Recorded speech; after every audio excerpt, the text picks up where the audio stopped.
All right, so we're back and we have a very special guest today. She is a journalist, a poet, a staff writer at The New Yorker, and she is also the host of the podcast Lost Hills by Pushkin Industries.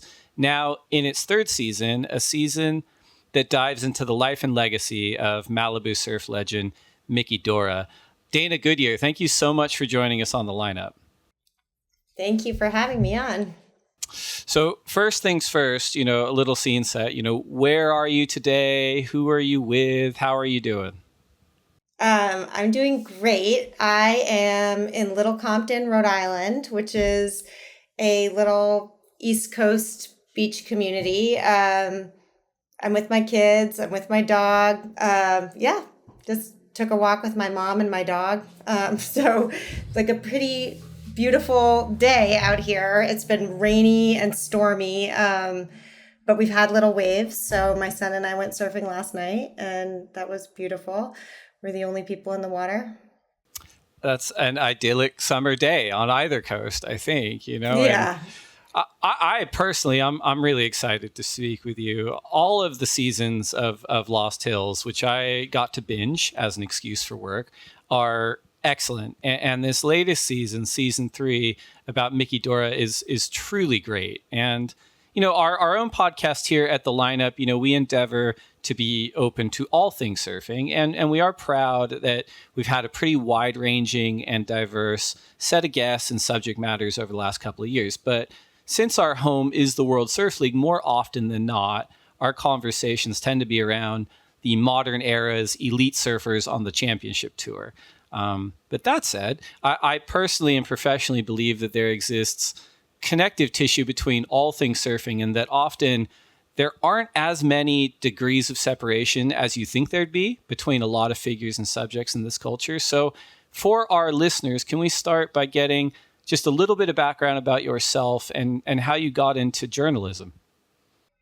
Oh, how I got into journalism. Well, I just kind of learned by doing, honestly. I was an English major in college and moved to New York without a very solid plan for how to turn my interest in reading and writing into rent paying. But I ended up getting an assistant job at The New Yorker and then kind of hung on for dear life. And I moved to California in 2005, essentially end of 2004, beginning of 2005, and was able to keep writing for the magazine from California, which has been great. But for sort of surf world listeners, one thing that connects my New Yorker life to the world of surfing, just in a small way, was one of the first people that I became friends with at the magazine because I worked for his editor. I was his editor's assistant, was Bill Finnegan. And Sure. At that point, he was kind of slowly, we heard rumors that he was working on his surf book forever and ever. But I think that he just, through his surf writing in the magazine I think starting in the 80s, that was some of the stuff that I read when I first got to the New Yorker, because my boss sort of said, read everything great by all the writers that you're going to be working with. So that was my introduction to surf writing as literature. And it was actually pretty fun for this podcast about Miki Dora. Bill was one of the people I went to and said, okay, do you have Miki Dora stories? Right. I know some of your friends have Miki Dora stories. And in fact, two of the guys, the episode where it's two guys talking about meeting Miki in France in the 70s, those are Bill's friends and surf buddies. So that was a kind of fun connection there. It's always fun, too, because Bill's pretty celebrated inside of surfing, but the surfing subculture is, as you're firmly aware, it's so fiercely protected that whenever one of us kind of makes it out outside of surfing, everyone's like, whoa, good work, or vice versa. When someone from outside of surfing does something profound inside the surfing world, it's pretty rare. And it's interesting because obviously as a journalist, you've been able to cover a variety of topics, whether it's director James Cameron or the artist Michael Heiser, mountain lions in Los Angeles. But surfing, and I think your coverage of it in season 3 of Lost Hills, it felt like it added just an extra layer of the personal for you. So in addition to getting to work with Bill, can you tell us about how you yourself got into surfing? Yeah, so I grew up kind of on the East Coast, Midwest, overseas, never in California until I was 29 or something, like 28, 29. So I had very little contact with surfing, although I grew up coming to Rhode Island where I am now in the summers, and I realized that my guy friends were going surfing, and it didn't ever occur to me to ask them if I could go. And now I'm like really actively mad at them that they didn't invite me to go when we were kids, because it's so much easier to learn as a child. But when I got out to California, my husband sort of was like, he tends to sort of have a vision of, he's like, I really think you're going to like this. He doesn't surf. He was like, we had moved to Venice, and he went to Mollusk Surf Shop and bought the prettiest board he saw. I'm still not able to ride that board, but it is a beautiful surfboard. It's probably like an 8-foot board, and I'm just much happier on like a 9.4.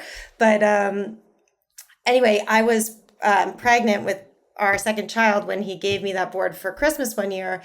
And so the first thing I did, once I had the baby and was kind of like back in business, I went and got a wetsuit and started trying to learn to surf first for a minute on that board. And then I was like, no, I need like a 10-foot board to start off and then work my way. But it really has been in the past 10 years or so. And I just got really into it, especially with a group of women friends. So we used to, we all had little babies around the same age. We used to go to the beach on Sundays, and our husbands would watch the kids, and we would get in the water, and we just didn't know what we were doing at all. And we would just go to, in Venice, to that little cove there, and mess around. And finally, bit by bit, sort of figured it out. And I think it's, I have beginner's mind for it. Like, I'll never get to any heights of greatness, but I can always have fun, and I love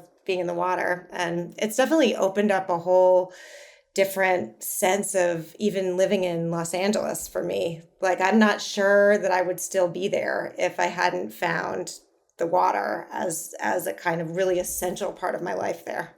That makes sense. Without putting too fine a point on it, the surfing world, it has fairly universally recognized hubs of activity, whether it's centered around waves, kind of like you're talking about with Los Angeles and Malibu, high profile surfers, the industry, whatever. In Australia, you've got places like Torquay and Narrabeen, Newcastle, Margaret River, the Gold Coast. In Europe, there's Peniche in Portugal, or Hossegor in France. In South Africa, Durban and J-Bay. And in America, you have quite a few. You've got New Smyrna Beach in Florida, or Rockaway Beach in New York. And then in California, there's Santa Cruz and Huntington Beach and San Clemente and Malibu. And, Malibu for surfing culture in California, or even America, or arguably kind of the world, is one of the original epicenters of surfing. So I guess it's not hugely surprising that your Lost Hills series, which centers around this geographic region, would eventually at least bump into surfing. And I'm wondering, is that something that you were planning from the outset, or something that you kind of discovered after the podcast began in 2021? I mean, what I thought the podcast was going to be when I actually started working on it in 2018, because it took a while for that first season to come out. I thought it was going to kind of tell every story that's ever happened in Malibu in one season. And then I realized, no, I'm going to have to pace myself here. There's so much here. And it really did start, Lost Hills really did start with this desire to unpack what I was feeling in this place that has, to me, feels like a place of such sharp contrasts. And, I often talk about it as this really, this seductive, beautiful place where it's always magic hour and everybody's kind of glittering with the sand that's encrusted in their eyebrows or whatever. Right. But it also has such a shady, sometimes menacing, sometimes just mysterious feeling. And it was almost just an instinct on wanting to understand, like, am I right? Is there something else? Is there something going on under the surface here? What is it about this place that inspires people to be so protective of it? The first couple stories that I told in the first two seasons of the podcast had to do with that relationship to Malibu that people have, where they, really policing this insider outsider question. And in the case of Anthony Rauda in season 1, who was convicted of killing Tristan Baudet in Malibu Creek State Park, that seemed to be operating in a pretty interesting and unusual and counterintuitive way, because he was a survivalist living outdoors, but a lot of people thought was kind of defending his turf in a sense from the people who were camping there. And then in the second season, it was about a man named Fred Rayler, who was convicted of killing his wife and her child, and then suspected of killing his first wife actually too. And all of that motive had to do with his desire to stay in Malibu, this sort of dream place that he couldn't really afford. That was kind of the prosecutorial theory of why they thought he had done these things. And then this season about Miki Dora, it just seemed like, okay, if I'm really going to get at this question of who belongs and who's allowed and who's policing and what is at the heart of that in Malibu, Miki Dora is a perfect charismatic figure through which to tell that story, because he lived that insider outsider dynamic, and he was credited as being the father of or inventor of localism, and he loved that. He didn't think that was an insult. He was happy to be known as the person who brought that kind of nastiness into surfing. I mean, as someone who grew up largely in Southern California, I live up in Oxnard, our office in Santa Monica. I've been commuting through Malibu for over a decade at this point, and have a bunch of friends and colleagues in the area. And, the way you describe it's so right. It's this amazing mix of feeling and energy. And it feels like your series is really in line with explorations, whether it's, Joan Didion's Where I Was From or Paul Thomas Anderson's There Will Be Blood. It's like a character study where, kind of the geographical backstop of Manifest Destiny is here. Like, everyone literally runs out of space, and it's this weird amalgamation of characters and motivations and class politics and everything. It's really, really interesting. And you definitely dissect it from all angles in season 3, where, as you pointed out, a figure like Miki Dora, he's pretty singular in his impact, not just on Malibu, but surf culture writ large. Yeah, and I think that it was that time in Malibu was so meaningful. It's like you said, there are these centers of surf culture around the mainland United States, but there are also moments in time where this sort of something accumulates. And I think that Malibu feels so rich and potent to me in that way, because it was this undiscovered, it was like a secret spot almost. And, the way that the surfers I talked to who had surfed there in the 50s, and sadly, if I'd done the podcast 3 years earlier, there would have been many more voices to draw from. The years of sort of 2020 to 2022 were, a lot of those people happened to pass away, right, that I would have wanted to speak to, Johnny Fain and Tubesteak. And, there were just some major people. And forgive me if I'm getting the exact dates a little bit wrong with that. But I just remember the process of having to be like, oh, shoot, like, right, we really missed the boat on this one and this one. But there's still a lot of people around who remember surfing Malibu when it was essentially a secret spot. And this idea of it as, it still feels wild, but just practically, like country lanes and knocking down or scaling fences of the old Adamson estate to get to Surfrider Beach. Right. And then the people hanging out on the beach were such an eclectic group and had such kind of different motivations for being there. But, they were like, Tubestick was essentially, he was sleeping in a palm frond shack on the beach, as we know from the Gidget movies and everything. But like, that's a super bohemian way to live. That's what you would now say that is a homeless guy living on the beach. And he was making a really deliberate countercultural stand. And then what happened to that little scene when pop culture, it sort of like became pop culture overnight, I think that that's what makes it so powerful, like the way everybody reacted to that. And all these characters, and Miki Dora was probably the most, in my opinion, he was the most interesting of all of them and the most complicated and problematic of all of them. Sure. They became kind of greater than themselves instantly. And the culture was kind of, it grew up around them so suddenly. It was like one of those, those like magic crystal sets where you just like add water and then all of a sudden like there's a whole thing there. And it, I think, alienated the people who had been there before, but also it changed them. And it brought all this kind of glamour and economic opportunity and resentment and all these things that I think are in the mix in Malibu in general today, not just Surf Malibu, but Malibu in general. So, I think the way that these little interactions, like Kathy Koner walking down to the beach and meeting these guys and telling her dad about it, learning to surf, telling her dad about it, her dad writing a book, which becomes Gidget, which becomes movies, which becomes everybody in America wants to go surfing. And it just exploded something in a way.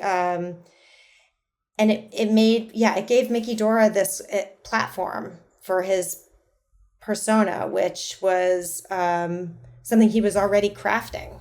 And he was such a, well, should we talk about what Miki Dora was like where he came from? Yeah, I definitely want to dig into that. Why don't we take a quick break to get a word in from our sponsors? And then I think we want to dig into the meat of that in the next segment. So we'll be right back.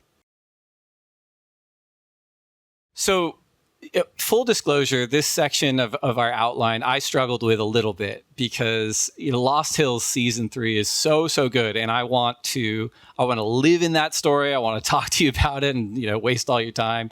But it would do our listeners a little bit of a disservice because they truly need to kind of tap into that source themselves. But, that said, there are certainly more than enough, for lack of a better term, kind of macro topics in surfing and celebrity around the story of Miki Dora and the reverberations of his life that I think are really interesting to dig into. So, maybe as a starting point here is how you, and I know you touched on this really briefly, but specifically in developing this project, how did you zero in on the figure of Miki Dora set against the cast of characters that were present in Malibu at the time?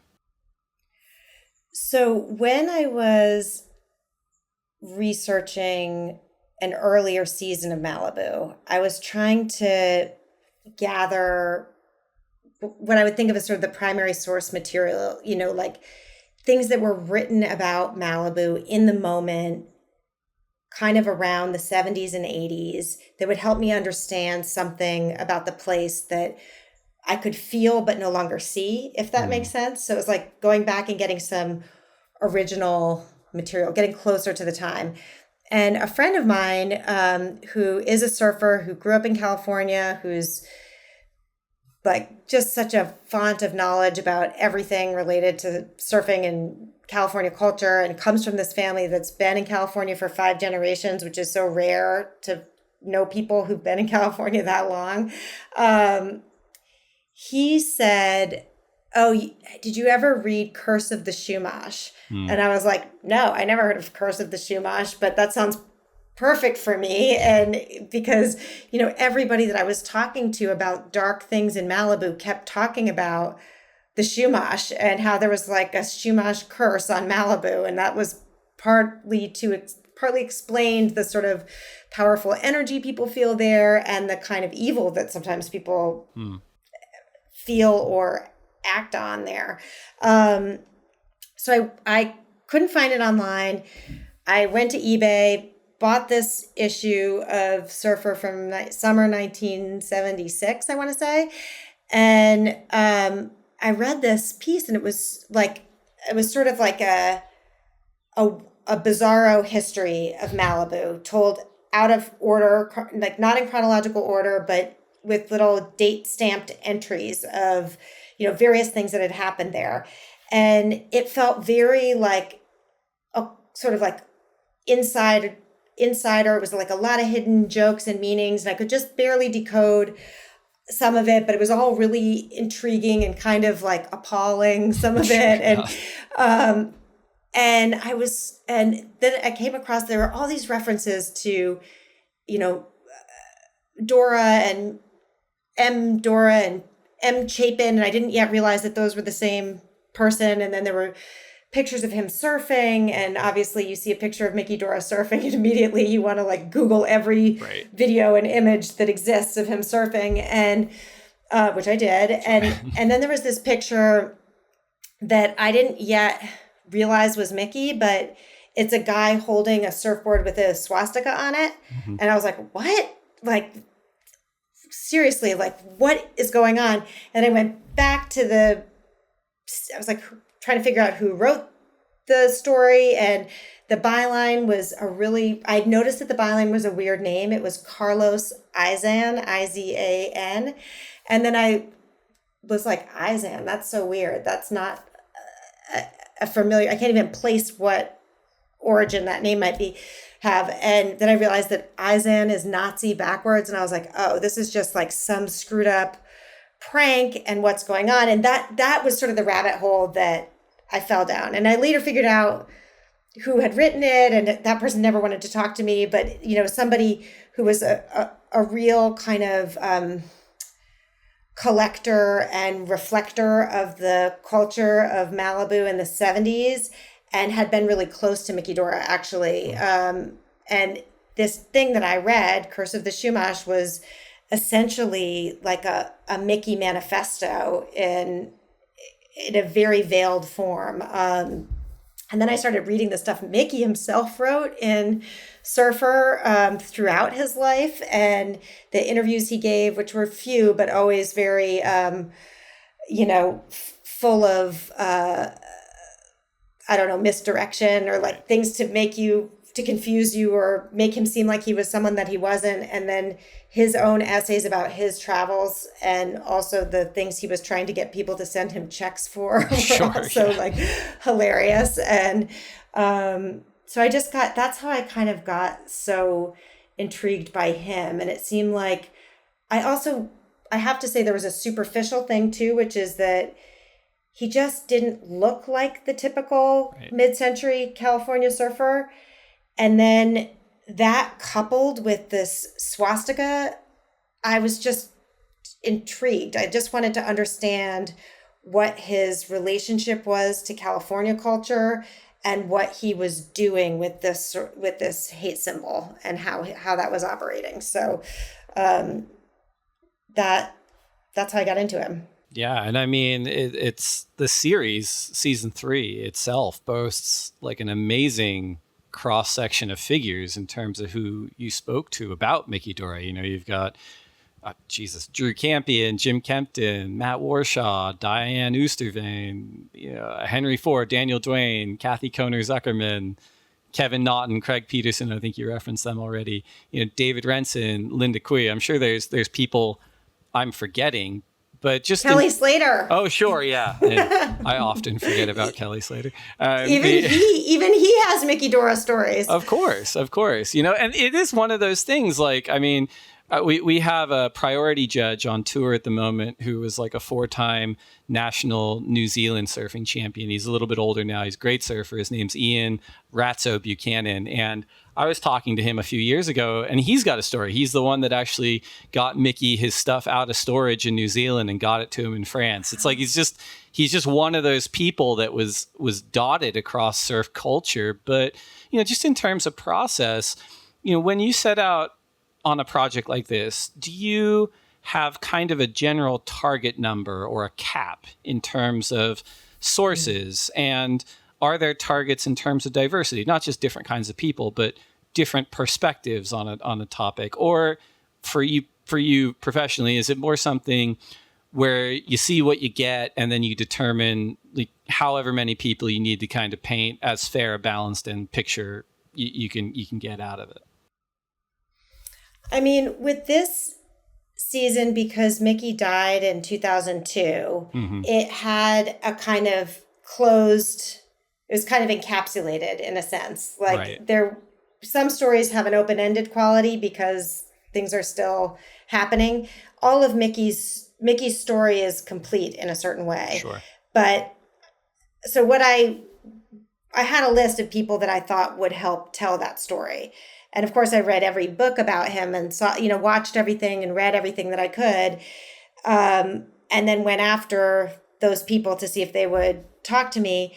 I didn't know when I set out that Gidget, Kathy Kohner-Zuckerman, was going to become such a big part of the story. Right. And that was a really wonderful revelation of the reporting, was that there was actually all of this fascinating overlap between her life story and her family history and Miki's life story and his family history. And it made his resentment of her, it put it in a completely different light. It felt almost like a sibling rivalry to me more than, the way he had framed it was, he was so dismissive of her. And of course, the only real money Miki ever made, honestly, was by being a stunt double in the Gidget movie. So it was funny that he was so mad about it all. But, I think for me, it's always important to have room in a story to discover things. And even when it feels like it's got kind of fixed parameters, because here's a person, I'm not going to be able to talk to Miki. Right. And I don't know what new I'm going to get from the people I talk to. But in fact, it turned out that there was a lot that people hadn't said before that I got to, and particularly I want to just say that Linda Kai is just an incredible, fascinating character and really interesting woman. And she was Miki's longest term romantic partner. And she was with him, through the years of being on the run from the FBI all around the world. And her stories are absolutely incredible and actually will really break your heart by the end. So I felt like people had untold stories in them. And then I also just found these connections that were surprising and exciting. And LA was just a smaller world, was a smaller place back then. So of course, Miki Dora's Hungarian family and Kathy Kohner's Czechoslovakian family knew each other. It makes sense. Right. Yeah. I'm glad you brought up Linda Kai, because actually in my notes in listening to the podcast, I wrote her name down and circled it a bunch. And if anyone deserves a movie out of this entire story, I think Linda's got to be a primary candidate. It was amazing just getting her version of events. And obviously that's, kind of tip of the iceberg. As you said, Miki's story has a version of a cap on it because he passed away in 2002, but I'm sure we'll get into it here in a minute. But because of the way he led his life and so many different lives and kind of the impressions that he made on so many people, and I'd argue as someone who works in surfing in 2023, like his life and the impressions that people had of it and who he was and his belief system are still reverberating today. So it's almost it's almost kind of a song that hasn't ended yet in a way. I think that's true. And that is part of what I wanted to understand and maybe shed some light on for Sure. people, because I think that he is still a revered figure. And I think that some people who look up to him still, or kind of think that he embodies something about surfing, maybe something that's been lost about surfing. He's got that kind of, he's a folk hero in a way to a lot of people. And I think it was important to me to bring into the foreground of that story of Miki, the glamorous folk hero, some of the stuff that is just wasn't okay back then, isn't okay now. Sure. And I feel like, I'm not saying I was trying to create a reckoning around Miki Dora, but just to kind of have a complete picture of, if this figure is going to be held up in surf culture as kind of, a foundational figure, let's be really honest about what he was like and how he treated people and what he did. I mean, he was a con artist, yeah, but that's not what I'm talking about. The cons were pretty small potatoes, actually, in the end. It's mystifying that the FBI chased him for so long. Sure. It's amazing. It's surprising. Makes you think something else was going on. And this sort of self-mythologizing is all really fascinating too. Right. And he did it, and he had other people who did it for him. And he was sort of a master at all of that. And, but there's darker stuff there that isn't about him writing bad checks. I'm glad you brought that up, right? Because, in reading the David Renson book, All for a Few Perfect Waves, and Renson features in your series, and there's actually kind of a new revelation for him at the end. I won't spoil it, but I found that part really interesting. But also what's really evident in listening to this podcast is Dora, like all of us, I suppose, but to be clear, not specifically like him, contained multitudes. And there were a lot of versions of Miki out there in terms of the impressions he left on people. There was the preternaturally talented Malibu surfer from the 1950s, the culture defining, for better or worse, anti-hero of the 1960s, the Interpol wanted global grifter of the 1970s. But, sprinkled throughout, how do I put this? There was this ongoing performative behavior, this attitude, these comments that ranged in terms of hostility and bigotry and racism, misogyny, quite a lot of hypocrisy, ad nauseum. And I don't want to spoil anything, but to crib, I think, a comment by Daniel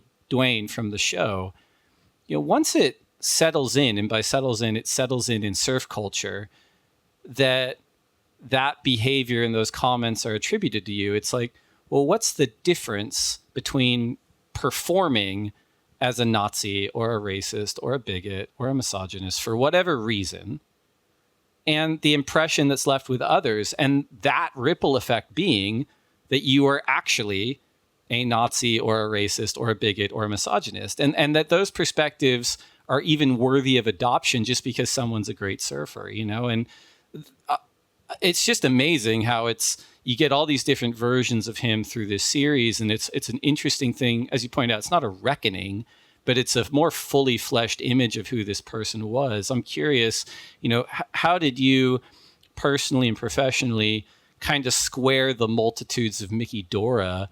And what is your personal opinion of him, through the lens of hindsight in this project? I mean, it's always tempting to be, armchair psychologist. Sure. So, yeah, right. I think that, he was born in Hungary to this very elegant Hungarian wine connoisseur, art lover father. And his mom was a young woman who'd grown up in Los Angeles and was on a trip to Europe when she met Miki's father, whose name was also Miki Dora. So Miki was a little bit of a surprise, and he was born in Hungary. The parents got married, or probably the parents got married, then he was born in Hungary. And then when he was really young, I think 6 months old or something, they came to the US. Maybe actually, I can't remember now if he was a few years old or if he was a few months old. But in any case, he was little. Came here and really grew up here. His father started this restaurant called Little Hungary, and it was, Errol Flynn was a frequent diner there, Marlena Dietrich. It was just like this Hollywood place.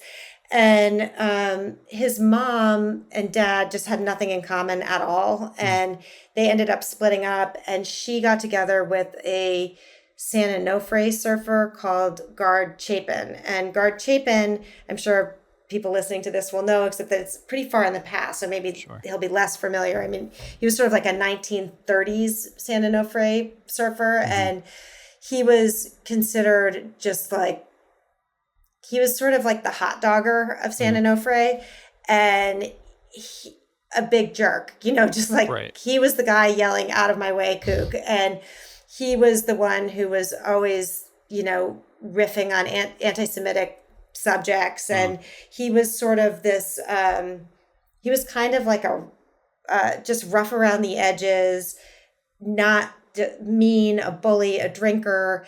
And I really suspect, and, things I read and heard kind of inform this perspective, but I think he really bullied Miki, and he probably bullied Miki for being dark-haired, being darker skinned.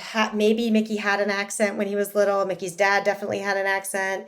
I think that he created a lot of shame in Miki about Miki's otherness. That's my guess. I don't know. But Miki certainly adopted a lot of Gard's attitudes and opinions, while also at the same time having his father's expensive taste. So he had this kind of like, he was this debonair roughneck in this weird way where he, so when he got to Malibu, he wasn't from Malibu. He wasn't like, he never had a house in Malibu. How was Miki the inventor of localism in Malibu? He just did it. He just took on that mantle. He lived in Brentwood. He would show up at the beach in some kind of like fancy race car that he begged, borrowed, or stole, who knows. And he was such a good surfer. He claimed the spot, basically. That's kind of what I mean about being this insider outsider, is that he defined this exclusionary attitude, and he knew it so well because he'd been on the other side of it, I think. But instead of that creating empathy in him, it created hostility. And he turned that on everybody else, and most especially on the person who probably had most in common with him on a deep ethnographic level, which was Gidget herself. That's my read on Miki and his animosity toward so-called outsiders. And that's such an interesting part of the story too. Surfing, not unlike a lot of activities, I guess, right? Whether it's art or music or business or sports, tends to deify and by extension forgive and ignore all manner of faults. Pretty much anyone who does it well, right? Like we saw it with Miki. We still see it with Miki. We see it with surfers in the modern era. And I'm not even talking about kind of comparative behavior like Miki. It's just the phenomenon that surfing is such a profound experience, and anyone who has ever done it tends to be in just true and genuine awe of people who do it well. And it kind of borders on cult worship. And that kind of worship then extends to a reverence of these individuals and their respective behaviors and positions well outside of surfing. And I'm curious what your thoughts are on this, and if it's something that you've experienced in writing and researching about subjects outside of surfing. I think you're really right that when people are great at what they do, it becomes a part of their charisma. Their flaws become a part of their charisma, actually. And it's very hard to disentangle that. I mean, I definitely, when the stories that you mentioned at the top, like James Cameron and Michael Heiser, I was like, oh, that's interesting. Like these are all these very incredibly talented, incredibly driven, laser focused men who, you know, do their thing at all costs. And I find those to be interesting character studies. I don't know. I can't. Yeah, someone, you're going to have to armchair psychologize me, but I think that those kind of extremes of behavior and dedication, and then also, you know, I think the fallout is interesting too to talk about, and it's not just for the sake of, you know, of the drama of it, but because you're never just an individual. You're always operating in a community, whether you acknowledge it or not. So, I think, I don't know. I mean, I personally think that it's worth talking about I don't think we should avoid talking about these figures who are troubling. I think it's interesting to me to try to understand how their charisma works, not in spite of, but maybe sometimes partially because of their most difficult characteristics. I think it's fair. And I think it's one of those things too, like having in a prior life come from like a PR and comms background, you know, mid 2000s. In the information age, it's impossible. Like there's no daylight between who you really are and who you project that you are. I'm sure some people still pull it off if they have the means to, but in a way, kind of to what you're saying, it's like, well, if we're celebrating and deifying someone for their accomplishment, it's worth exploring the entire spectrum of who that person is, you know, the good and the bad, because pretending that they're very good at this one thing, which means they're good at everything, and whatever happens, you know, in terms of their marriage or raising their kids or their, you know, positions on economics or whatever manner of subjects, it's like just because they're very good at one singular thing doesn't mean that everything they do should be revered. Well, and also, you know, Jim Kempton was really interesting on this. He was sort of saying, well, doesn't it bring, you know, talking about Mickey, he knew him. He got his passport stolen by him. He stole his girlfriend, apparently. Like, that's what I learned in the podcast. Yep. But that was his good revenge he got on Mickey. I know Jim, and I heard that and I went, oh, wow, okay, great. But he said, you know, it kind of makes him think about the whole debate about Picasso, you know, how do you deal with, and Mickey was kind of the artist of the surf world. You know, he's the one who, in a sense, was so self-conscious about his persona and his way of riding a wave, and he also rejected the commercialization of surfing, and possibly because he couldn't figure out how to do it to greatest advantage for himself. Yeah. But he has that kind of reputation of being the purist, and so I also think that's interesting. Like, what does that mean if Miki Dora, who I see as quite adulterated in his character, if he's the surfing purist? I mean, I just wanted to understand that better. But in any case, Kempton was like, you know, it's this Picasso question. Should we just not show the Picassos? And I don't think that. I think we should show the Picassos and also have the labels on the wall that tell the whole story of, you know, if we're looking at a portrait of Dora Maar, let's understand more about her and not focus just on him. But I think these figures are part of the culture. Mm-hmm. Miki Dora is part of surf culture. You can't undo that. And so making it a more just making the picture more complete, I guess, is where I see the value. Plus, the stories are just so good. I mean, they're just like the craziest, wildest, weirdest stories. So, and some of those people who can tell the stories are getting into their 80s, and I felt so lucky to get to capture some of that, because that is living history that's going away. It's a great point, and in listening to the podcast, one could be forgiven for wondering if elements of the Frank Abagnale story from Catch Me If You Can were actually pulled from Mickey's story, the grifts and the international travel and being pursued by Interpol and the FBI. And, there are, from my understanding, some comparatively darker elements to the Dora story. I'm not sure how Spielberg or Hanks or DiCaprio would pull off a movie about Mickey, but the motivation and the propelling force for him seems to be much different too. Since we're in armchair psychologist territory, I'm going to go one here. Yeah. It's not an original thing to come out and say surfing is like an addiction or a religion or a whole identity. And you, Dana, as a surfer, you've felt what a profound experience wave riding is, just as I have, just as, if not many, probably most of our listeners have. And both in the Renson book and through Lost Hills season 3, it feels like as a listener, you can focus in on those early moments of bliss for Miki Dora, in riding Malibu virtually alone in the late 1940s, early 1950s.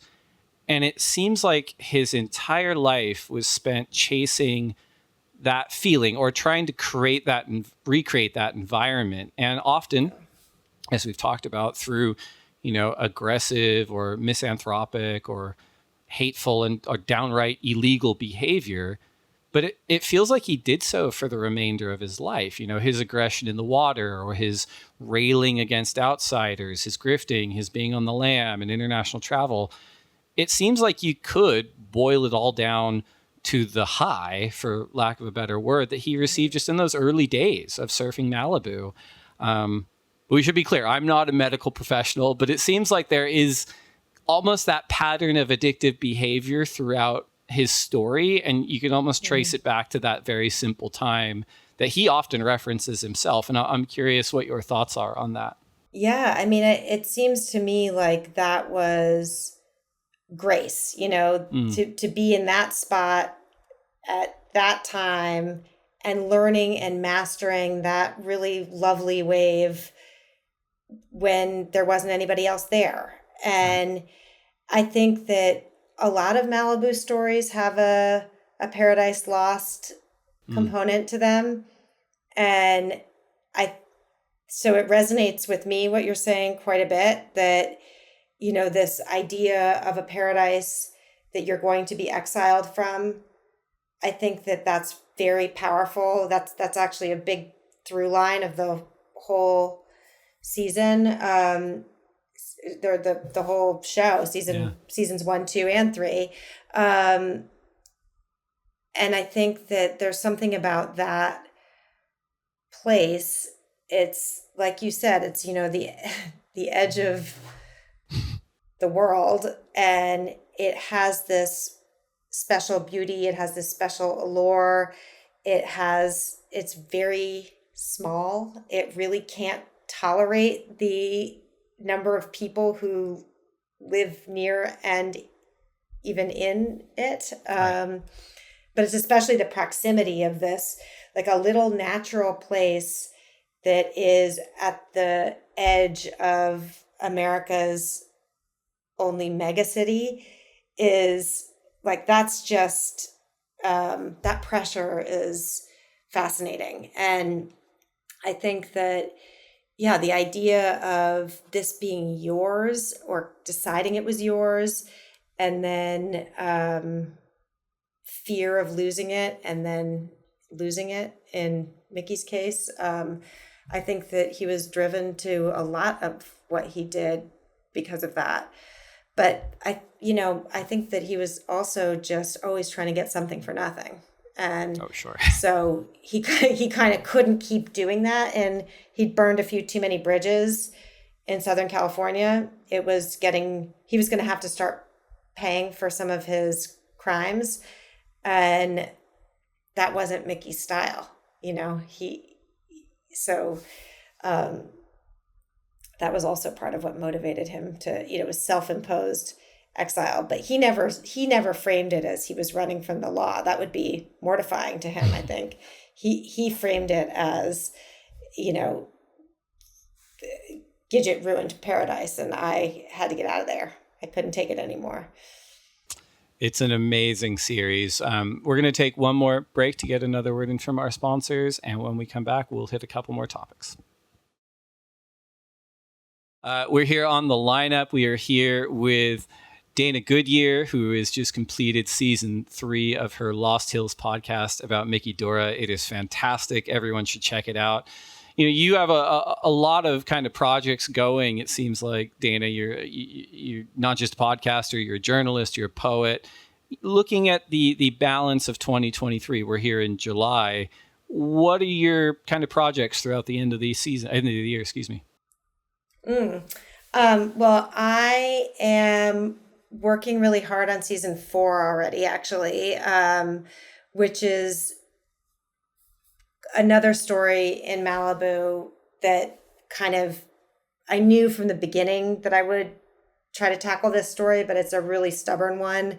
It's about the unexplained death of a woman called Mitrice Richardson, who was released from the Malibu Lost Hills Sheriff's Station in 2009, just a little after midnight, and then seen in the neighborhood of Montanito, which is across from Malibu Creek State Park.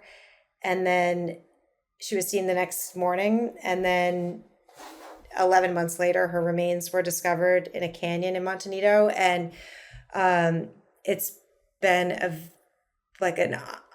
ongoing, unexplained death. And when I started interviewing people in Malibu, when the father, Tristan Beaudet, had just been killed in the campground, everybody was talking about Mitrice again because it's just been an open wound in that community. And I didn't then see how I could add to that story. The story has been sort of stuck where it was left in 2010 when her remains were discovered. But I'm actually making some progress on it. And I think it's going to be a pretty intense year working on that project.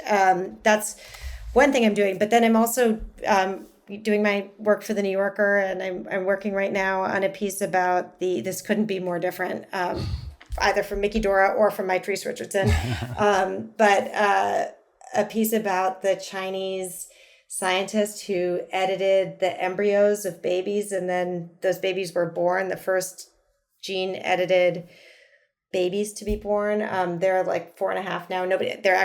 They're totally shrouded in mystery, but it's a story about him and what happened to him and what's happening in that field of human genome editing, which is, I like to keep it eclectic. I'll just put it that way. And I'm always doing, small stories for the magazine, but that's the big one that I have to get done this summer. And and then I'm trying to turn season 2 of Lost Hills into a TV show. So that's a whole other project. And then I think at some point, maybe around June of next year, I'm going to look around and try to figure out what I'm doing. But I'm going to go surfing in Fiji in October. So I'm super excited about that. I have never been there. And that's what I'm trying to meet all my deadlines now so I can go surfing in Fiji in October. I love it. You mentioned, season 4, you said the story was a little bit stubborn, but, as a fan and a listener of seasons 1 through 3, it does feel like there are more than ample people willing to come out and talk about sometimes these very, very dark subject matters in the Lost Hills area. It's almost kind of like a Twin Peaksy, David Lynchian sister. You get these amazing characters coming out of the woodwork. Sometimes they're in the sheriff's department themselves. It must be a fascinating place to get just sources for information. Malibu is full of characters. It is incredible. It's totally incredible. Yeah, I found the same thing. I'm just like, I keep also getting emails from people telling me different stories in Malibu I should tell. So Yeah. I'm not, there might be no end to this series. I love it. Well, we did put out some feelers for questions from our Instagram community at the Lineup Pod, and we got a ton back, but we've whittled them down to 3 for you. The first question is from @TooCool for Megan, who asks a personal one, I guess. What were some foods that you've eaten that at first you were skeptical about, but you actually found delicious? Oh, that's funny because I wrote a book about sort of experimental eating. Okay. A fan So then. Yeah, right. that's cool. Let's see. What was I skeptical about? I mean, I find tongue to be it's a pretty basic one that, lots of people enjoy and is a delicacy in many places. I find it a little bit mentally hard to deal with, but then flavor wise, I think it's good.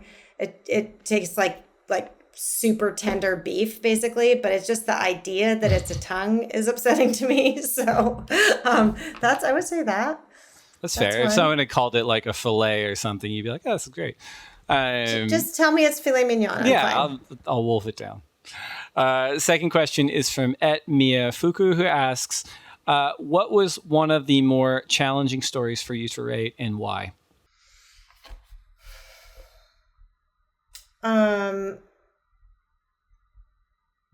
I did a different science story a few years ago, which is probably why I'm doing this edited baby story now. But it was about a scandal in the world of stem cell science, where this young Japanese woman who was this very brilliant student had published a paper in a prestigious scientific journal, and she had collaborators at her home university in Tokyo and and at Harvard, and then it was really quickly debunked, and she was made out to be just like this a total fraudster, and it was such an interesting story because of the sort of human elements involved. The science was really hard to explain, and my sort of my lack of access to what was happening in Japan made it really hard because I don't speak Japanese, and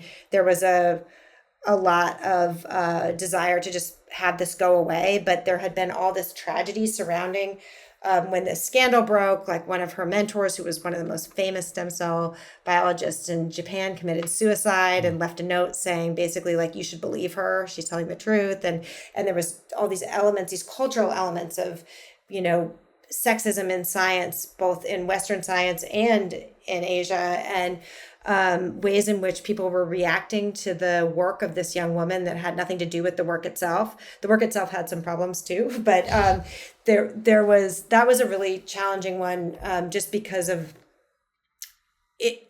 It was a story that there were people who didn't want it to be. Any story that people don't want told is going to be hard. But when you add language barrier, and then scientific language is sort of it's another barrier.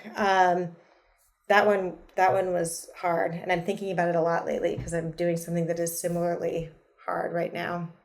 Makes sense.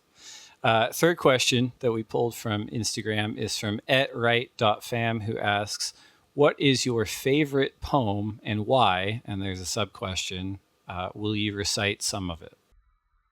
No. Oh my God, no.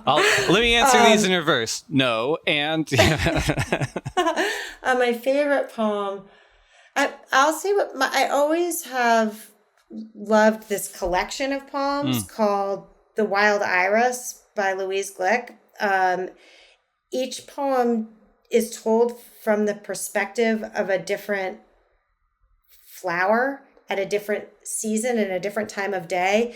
And that sounds really like, I don't know, like sweet or pretty, but it isn't. It's really, they're incredibly powerful, and taken together, I think they really are a whole poem.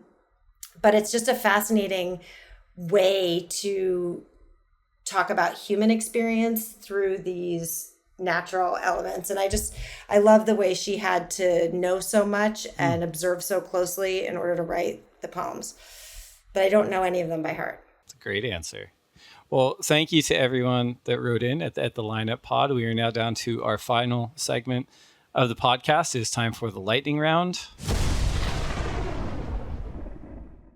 These are 10 questions for you to answer as quickly as you can. Oh, God. Okay. If you could only have one surfboard setup for the rest of your life, a single fin, a twin fin, a thruster, a quad, a bonzer, or finless, which would you choose? Single fin. Coffee or tea? Coffee. Burrito or pizza? Pizza.